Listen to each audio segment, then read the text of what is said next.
manusia. Aya jelema diangkat jadi nabi, jadi rasul. Teu bisa tamah urang usaha hayang jadi nabi, teu bisa. Aya ge nabi Cengkareng, Tugimin.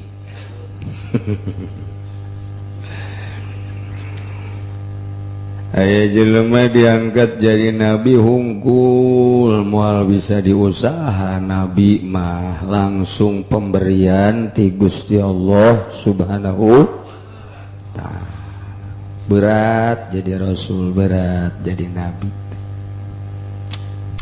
Dek dijadikeun panglima dakwah teh, atuh kudu nu bener-bener dirina. Sanggup ngorbankeun harta, sanggup ngorbankeun jiwa, sanggup ngorbankeun segala-gala. Lamun Kangjeng Nabi Ibrahim ngorbankeun anak kudu dipenci. Mun Qabil jeung Habil ngorbankeun harta dipasrahkeun ka Gusti mana nu leuwih bagus. Lamun Kangjeng Nabi Ayub kabeh dipasrahkeun ka Gusti Allah, geus we di jero hate teh secuil dunia, secuil harta, secuil pangkat, secuil keluarga. Awak ge geus teu diurus. Urang mangurusan harta tinggalin ibadah, urusan anak tinggalin ibadah, urusan pemajikan anak yang kawin deui diurus. Cenah Kangjeng Nabi ge nyandu tuturkeun Gusti Nabi atuh ya Kangjeng mah teu aya saeutik-eutik acan tunduk ka pamajikan.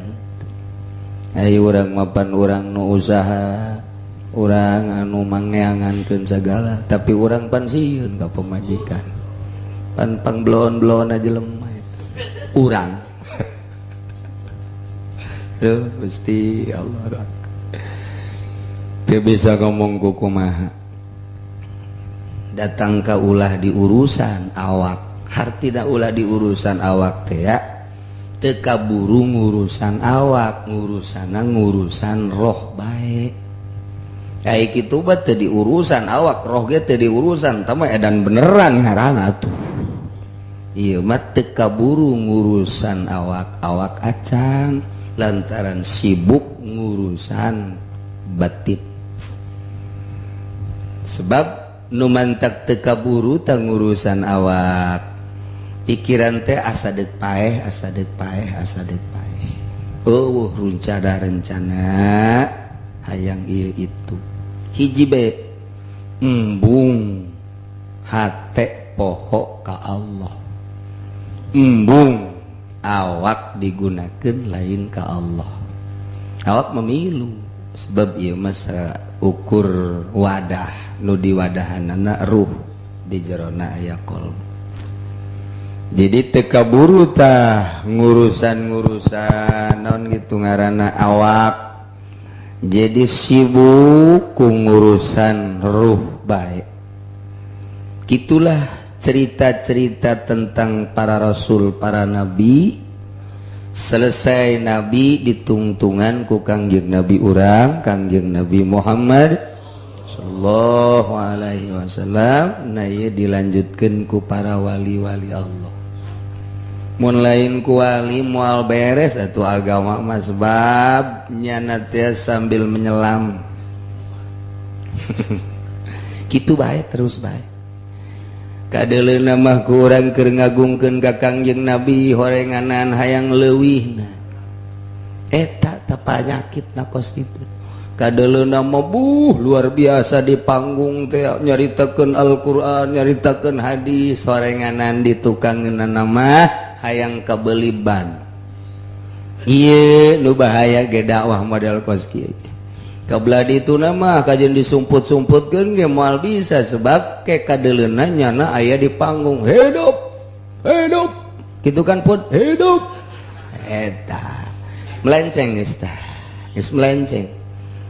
Ulah aya semu-semu dina agama langsungkeun bae. Ulah aya nipu diri, ulah aya nipu diri, ulah aya nipu umat supaya jelas moal bisa lamun lain para wali Allah subhanahu. Kadeuleu nama pondok pesantren Yayasan Al-Istiqomah. Kadeuleu yayasan Islam Al-Istiqomah horeng di jero nama dek dudunya nipu takos kitu. Yayasan berbagai yayasan teh geus lain murni ikeur carita dunia kawalian teu salah. Besi pajar nyalahkeun bae lain mun keur carita kitu persaingan pendidikan boleh-boleh saja. Boleh-boleh ieu mah keur carita kemurnian keur carita ieu mah makomna makom wali. Geus tah mah kos kitu mah sampah tah mah. Lamun keur carita persaingan pendidikan, wah bila perlu nyen Universitas Islam silakan. Ti mimita mi teh madrasah. Datang ke sanawiyah ibtidaiyah sanawiyah aliyah terus datang ke universitas keur nyaritakeun persaingan pendidikan. Silakan teu salah-salah teh.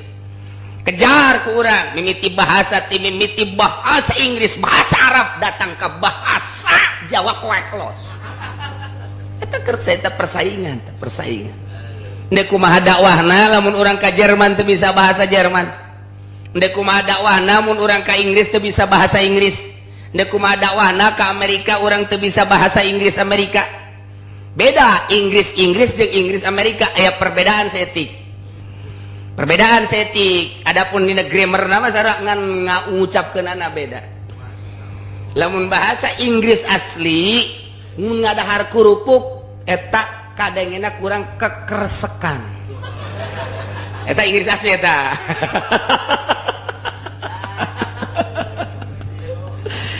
Nah, kuari perkembangan Islam emang kumaha? Urang mangan saukur kitu ti desa ka desa ti kecamatan disebut kurung batokeun. Ningali perkembangan di dunia, kumaha perkembangan Islam di Inggris kuari. Sakitu ditikeman, dibunuh, dipenjara tokoh-tokoh Islam. Ternyata kuari teh kemulusan jeung kaluhuran Islam di Inggris teh geus aya masjid gede luar biasa di tengah-tengah kota Inggris.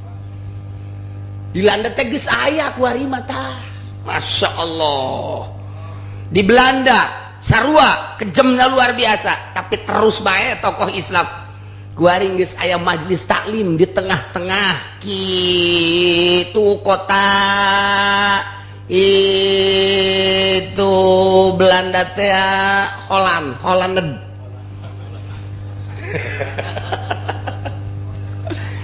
Di Amerika geus teu katahan matak beuki benci bae.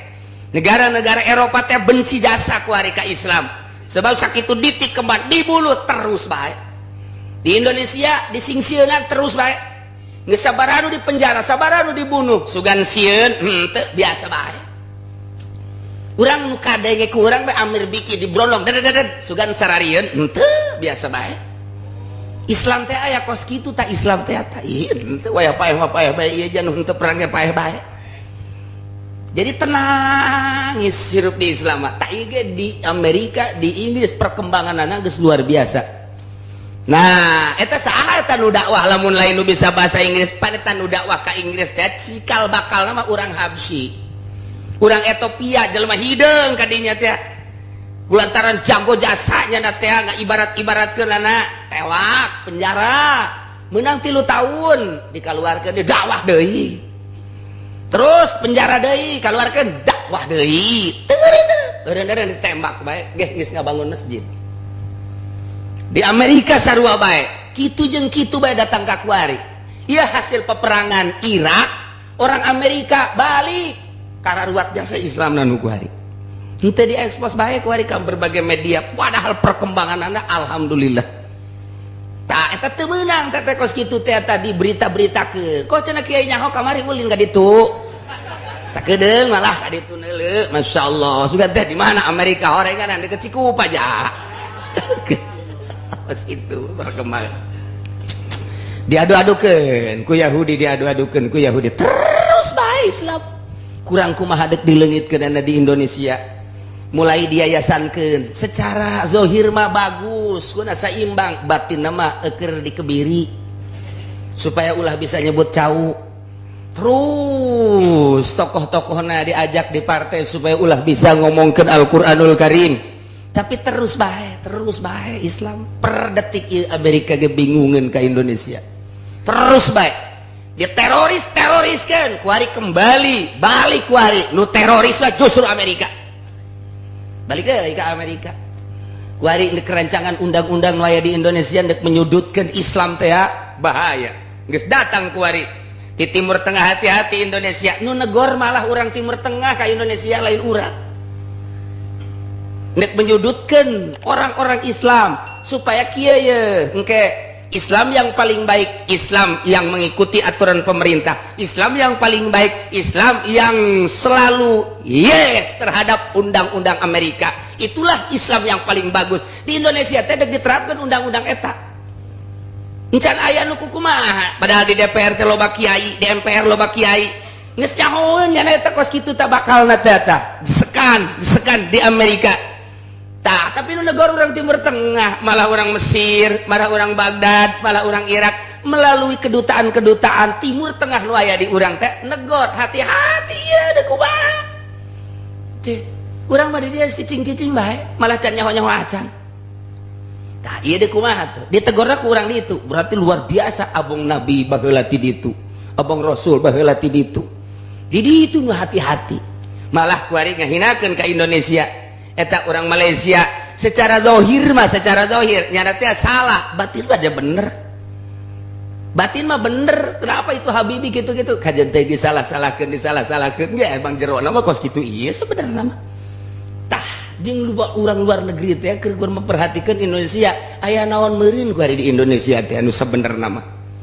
Jeh, ulah disaha kakak sorot ieu teh Pudoli keur dakwah disorot ku Amerika. Wah, iya Pudoli keur dakwah cenah yang Haji Jamal ya. Barang dideuleut teh ku Amerika biarkan. Tidak membahayakan.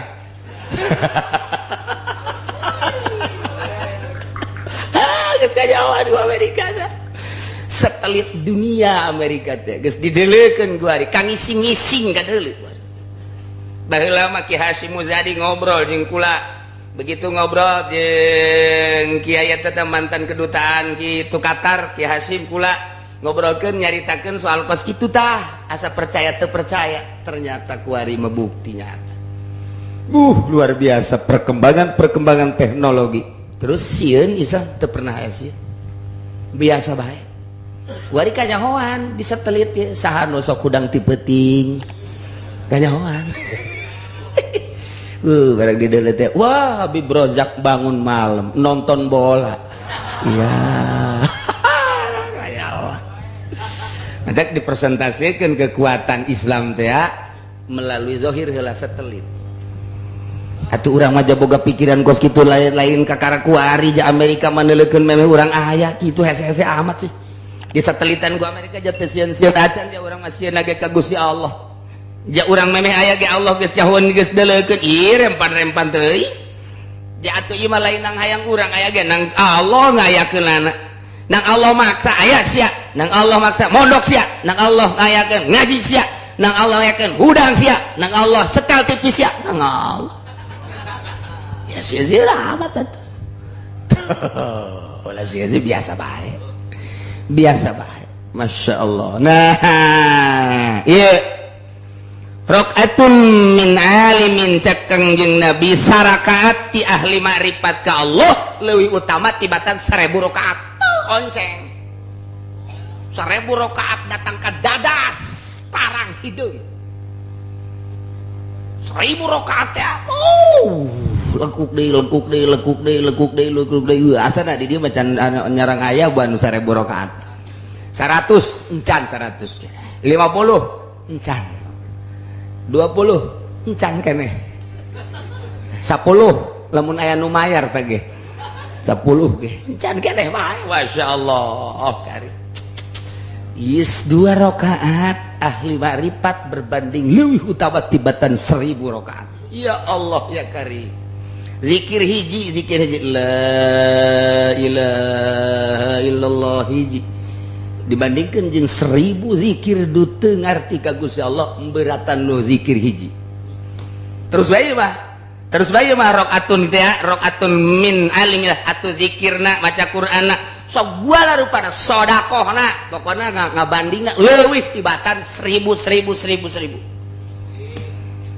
tah eta teh kumaha kos kitu emang lantaran di jero hatena eueuh naon ngan Allah doang muatan-muatan anu 1000 rakaat atau 1000 zikir la ilaha illallah la ilaha illallah ulurek lirik mah la ilaha illallah la ilaha aduh jauh koneng amat la ilaha illallah la ilaha illallah la ilaha illallah jeruk bagus la ilaha illallah datang apel aja waduh mantap amplop udah sebaranya iya nya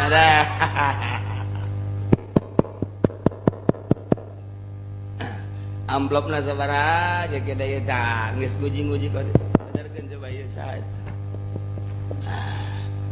tah ye hararese muatan-muatan di jerona hiji Allah bulit Allah teh lain sakadar Allah saya ngabayangkeunana sebab kieu ahli Allah mah lain hartina Allah nempel ngarasa emang kumaha bisa ngarasa saya ti kieu bae langit bumi jeung eusina ayana langit menang kudrat Allah ayana bumi kudrat Allah ayana makhluk-makhluk nang kudrat Allah hirup paeh melalui kudrat Allah sifat Allah teh teu 2 teu 3 hiji kudrat Allah teh hiji teu 2 teu 3 iradat Allah teh iradat teh hiji teu 2 teu 3 dewa keur carita hiji bae heulanan hiji kudrat hiji henteu 2 henteu 3 hiji. Nah, kuaris sa dunia ya kudrat Allah teh ngan hiji. Mun cara listrik mah mun cara listrik nempel kudrat Allah kaki Zaid sabara persen. Nempel kudrat Allah kaki Umar sabara persen. Nempel kaki Bakar sabara persen. Kudrat nu nempel kaki Zaid leuwih gede tibatan nu nempel kaki Umar. Kudrat nu nempel kaki Umar leuwih gede tibatan kaki Bakar. Selalu gitu. Cicingna langit kudrat Allah cicingna bumi menang kudrat Allah robahna manusia lempang diuk eta teh kudrat Allah kiceup kaluhur kahandap menang kudrat Allah aya batur jeung aya urang kudrat Allah je atuh ieu teh sepi tidak kudrat Allah urang teh kuari keur tikelekep dina kudrat Allah angin hawa ieu kakaler kakidul kawetan gakulot angina tapak kudrat Allah digerakkeun ku kudrat Allah tapak pagawean digerakkeun ku kudrat Allah nu kahirup ku urang tah nu kahirup urang tah eta teh nang ngahirupkeun Gusti Allah meunang ngajerokeun Gusti Allah kaluar nang Gusti Allah kajero nang Gusti Allah kudrat teh kudrat keur carita kudrat bae hiji. Jadi atuh urang kapanggih jeung Ki Zaid eta teh Ki Zaid aya kudrat Allahan urang aya kudrat Allahan kapanggih kudrat jeung kudrat teh eta keneh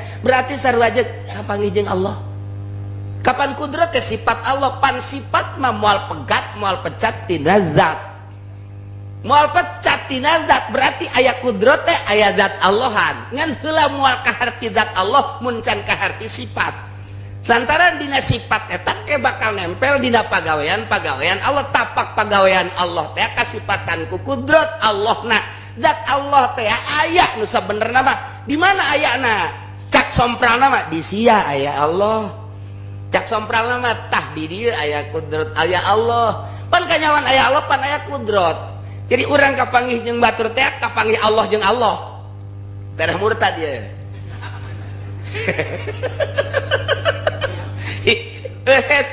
ngaji ilmu hakikat mah kos kitu ngaji ilmu hakikat mah ngaji ilmu tasawuf mah kos kitu tah pok tinggalkeun heula ku urang di jero hate teh urusan dunia urusan pagawean kalahkeun lempengkeun heula keur jaritakeun kudrat eueuh nu kaluar tina kudrat Allah ayana nang kudrat Allah eueuhna nang kudrat Allah hirup nang kudrat Allah paeh nang kudrat Allah ndek kumaha aja eta mah jak kabeh kudrat ai kudrat teh sifat Allah ai sifat moal pecat tina zat berarti Allah matak Allah di mana bae aya cak Kanjeng Nabi urang duaan urang sorangan Allah nu kadua urang duaan Allah nu katilu urang tiluan Allah nu kaopat mun cara listrik teng heulanan nempel ka mana ta'alluq teh ngaranna mun bahasa tauhid mah ta'alluq.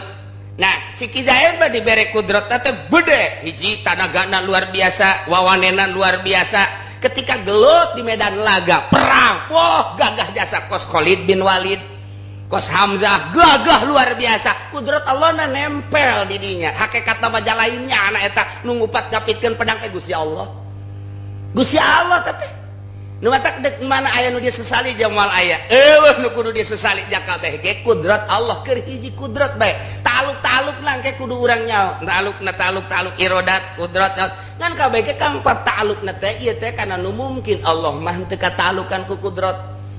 Jadi atuh berarti atuh urang teh kapanggih urang jeung batur teh kudrat jeung kudrat. Kudrat sifat Allah hiji teh dua teh tilu. Atuh hakikatna mah ieu acak-acakan dunia teh atuh emang kudrat Allah kos kieu.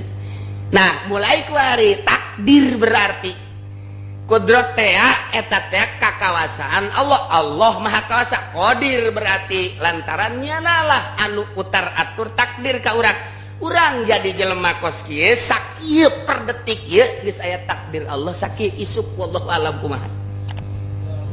Ndek naon coba atuh nu kaluar ti Allah jamal aya. Nu mah cak Allah lamun sia dek maksiat ka aing teh angan bumi nu ku aing teu kadale.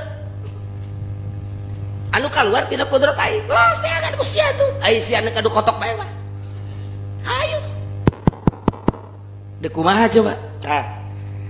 Mulai eta kakarak pembahasan jangan subkeunana ieu jangan subkeunana ka jero hate supaya yakin kumaha jangan subkeunana ka jero hate supaya yakin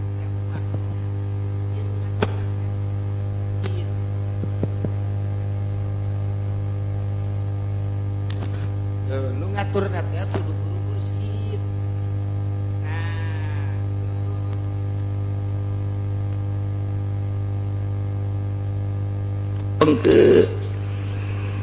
Mual bisa guru fikih mual bisa guru alat mual bisa guru tafsir mual bisa hiji guru mursyid nu bisa diatur ku guru mursyid teu raja teu rakyat teu nu sugih teu nu susah keulanan jas sugih mah sugih bae sanajan jadi wali ge susah mah susah bae sanajan teu jadi wali nya teu jadi wali nya susah pamustungan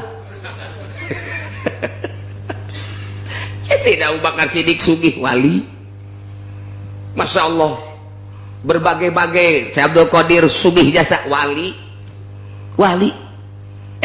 si Junaid di Cikupa nya teu bogana naon teu wali rusak jasa pan jawali mah teu utar atur ruhani atur kolbu saha nu ngaturna ai can bisa kudu aya guruna nu ngabimbing ka dieu urang teh nyaho ka Bandung dibimbing sia jalan ka dieu ye ari karna mah geus dibere ya rute Bandung dek jalan tol ye dek jalan tol Ciawi ka dieu dek jalan tol gitu Purwakarta ye dek jalan anu biasa ye geus aya karna nunungtuna eueuh bisa-bisa lain ka Bandung asana ieu bakal nggak jebur di Yogyakarta asana tah sadeul eueuh nunungtun aya nunungtun mah pan ngeunah teh dia ya ka dia sanajan tenang bae ulah kenceng-kenceng naik mobilna teh di rest area eureun ngopi heula jeung geus yahoin nunungtuna lah sabira Bandung geus kauji ku jana bakal datang dahar heula ngabaso heula geus tenang heula nya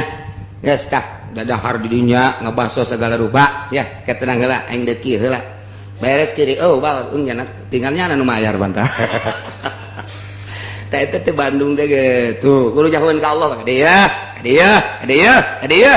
saat nyahoeun lain ahli fikih mu'taratul zahir ieulah guru mursyid nyana nu nyahoeun sebab nyana geus ngarasakeun akhirat nyana mah jasad di dunia ieu golbuda geus aya di sorga di akhirat jadi nyana teh nuntun sebab janana geus aya di akhirat geus ketika cak nyana ulah ka dinya ka mah proposal haram moal datang sia aing ge datang tanpa proposal gitu usulah dibere onam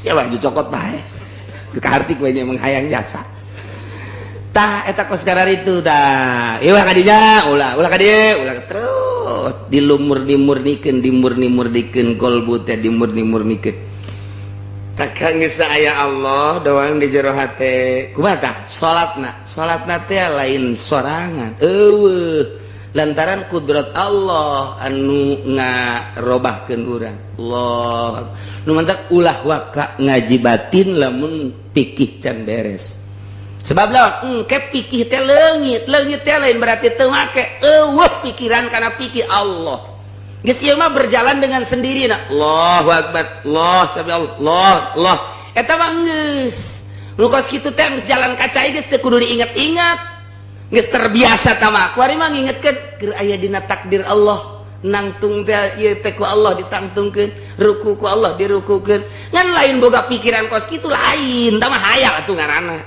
perasaannya anak geus lainnya anak nu salat Allah bae Allah nu mantap kun Allah teh dibikeun ka nyana subhanallazi biyadihi malakutu kulli syai'in wa ilaihi idza arada Allah syai'an ayaqula lahu kun fayakun cak Allah kulantar sia atuh geus adi kun aing dibikeun ka sia nu mantap sakecap nyata wali mah aya nu ngangsongkeun kalapa kiai cenah setiap aya cai aya laukan coba ieu kalapa belah ku sia betok di jeron cak aing betok-betok lantaran geus jamung ti Gusti Allah ka dieu belah ku sia belah aya betokan jerona atuh lamun urang bisa kos kitu moal mancing-mancing geus beri belahan bae geus ku urang mah dijualan pan bloon eta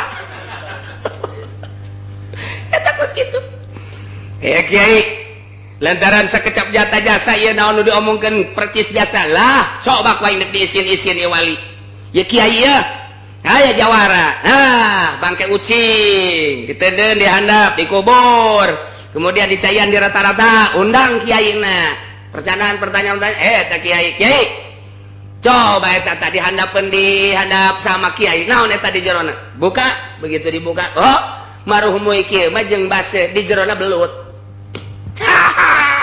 ye cak eta cak jawara kaisinan ieu kiai kaisinan buka cak jalan geus kieu isin ya kiai barang dibuka teh belut beneran pan bangke ucing jadi belut sakecap nyata kun aing dibikeun ka sia cak sompral mah helanan ieu mah hayang naon sia matak wali mah tuh lamun hayang sugih atuh mantep jasa nya nama bisa jasa ngan nya geus teu hayangeun geus kitu justru sugih teh ngahalang-halang tuh ya nah iya asal geus datang ke perasaan kos kitu rakaatun sarakaat min alimin billah afdalu min alfi rakaat min jahilin sebab dah atuh jana mah leumpangna geus jeung Allah bae jadi innallaha ma'ana geus karasa ti dirina boga rasa geus jeung Allah bae mantap jana tilok loba salat tilok loba mantap basa di lemur kiai tilok loba salat eta meureun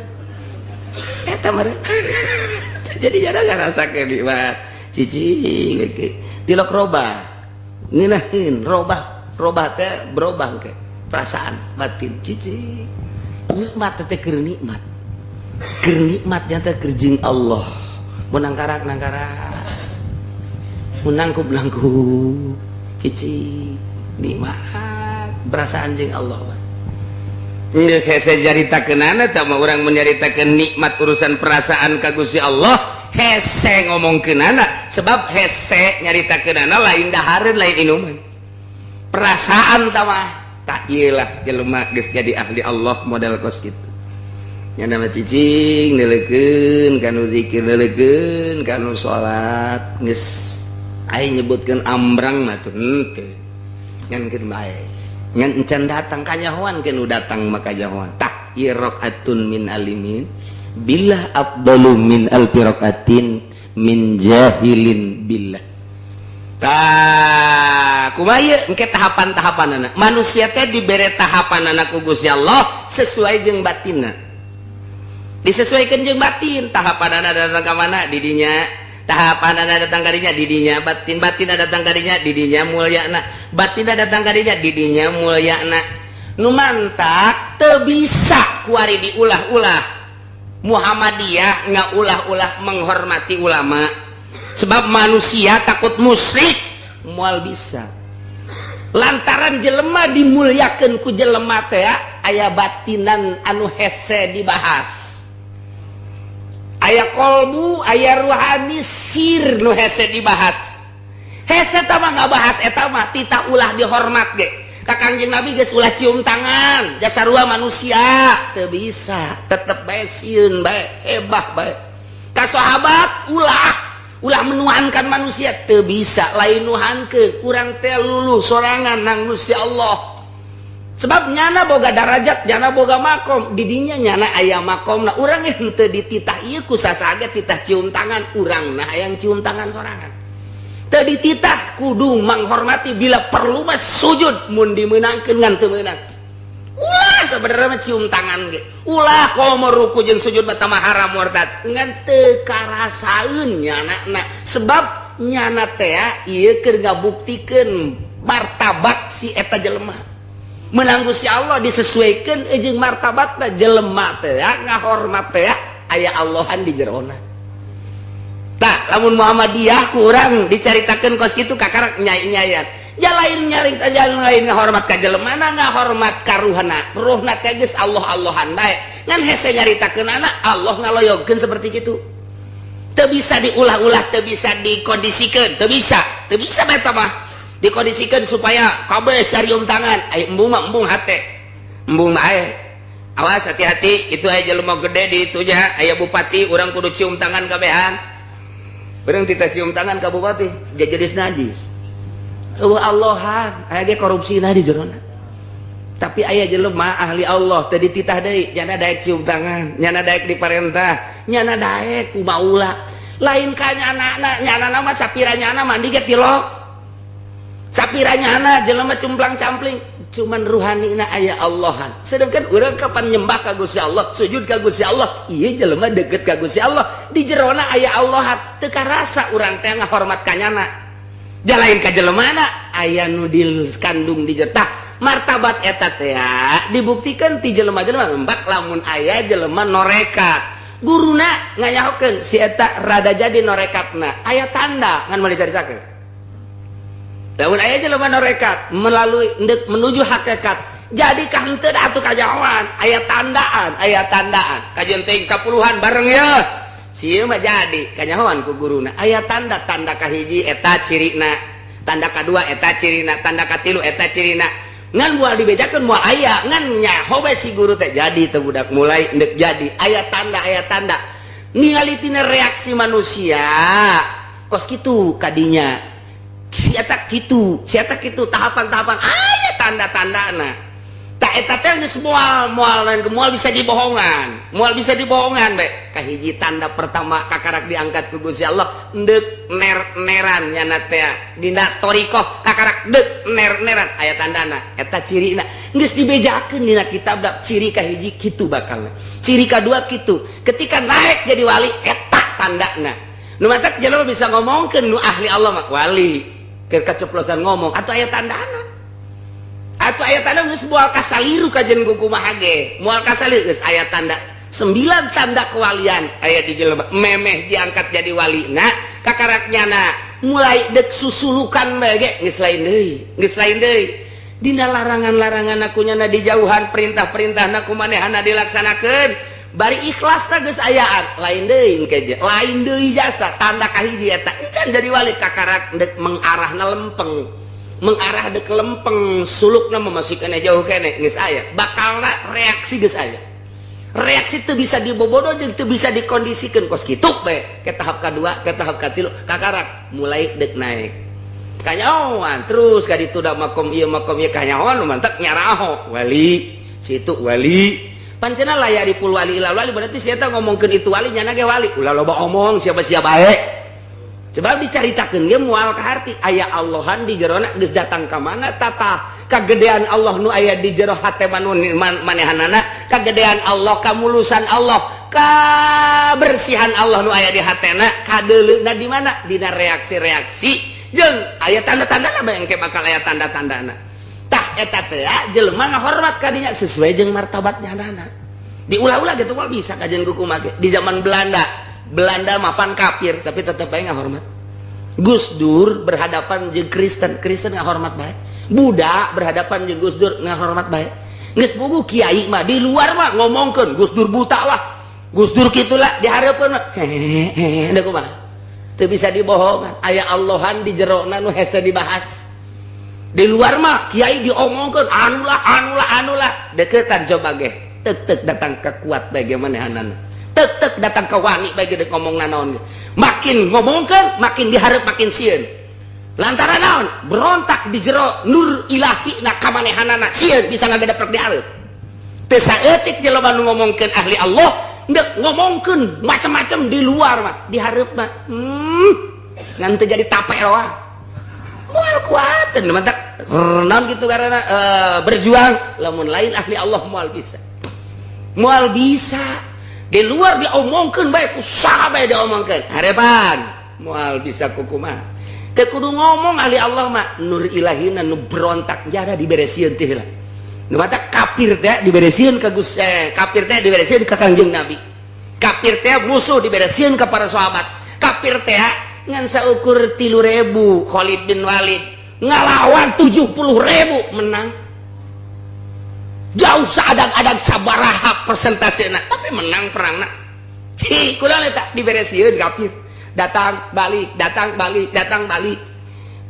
gekarak deuleu doang sieun geus ngogolepak ti heula endeu kumaha atuh kos jelema bogoh jasa ka awet tidak berdaya aduh bertekuk lutut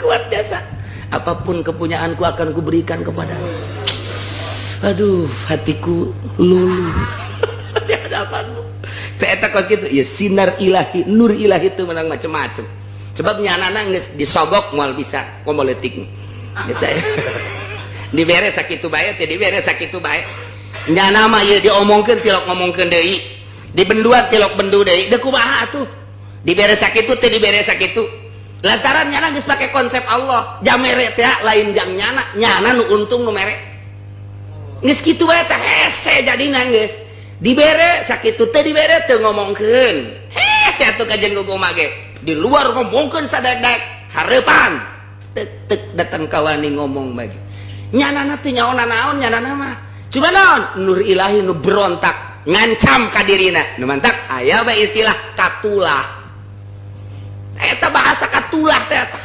eta sing hade dan Allah eta teh kos kitu teh ngan engke si jelemana dibere pirasat ku Gusti Allah pirasat jelema mukmin wali teh leuwih naon gitu karena tajam tibatan pedang leuwih seukeut tibatan pedang aya Omah Irama mah lain lidah itu sangat tajamlah lebih dari pedang eta mah kamakola Kiai Haji Roma Irama nah ieu mah nur ilahi hese geus tah ieu geus kos kitu tah rakaatun sarakat min alimin billah afdalum min alfi rakaat geus hese tah tandingna sebab nya mah teu keur salat ge Allah